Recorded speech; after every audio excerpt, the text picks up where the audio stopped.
After the U.S. decided to close its border to Mexican cattle due to the detection of a case of screwworm in southern Mexico, hundreds of cows at a northern border crossing have begun to be returned to their places of origin. The cows were herded into trailer boxes at the Geronimo Santa Teresa crossing outside Ciudad Juarez, where ranchers from all over northern Mexico come to put their cows in quarantine to later export them to the United States. Not knowing when the suspension will be lifted, the cattle ranchers have chosen to return their cattle to their ranches of origin and regretted the situation, saying that the suspension and transfer of the cattle will represent substantial losses for them.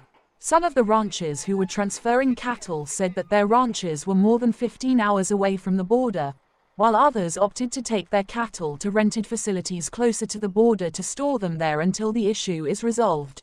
Cattle rancher from Durango, Antonio Hernandez, saying, "It is affecting us, the screwworm.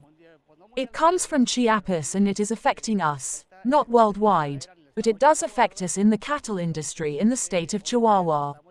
So today we are taking all the cattle to its place of origin, which is Durango, and for that matter, it is affecting us all." The cattle ranchers requested that the Mexican government address the problem as soon as possible so that trade between the two countries can be re-established.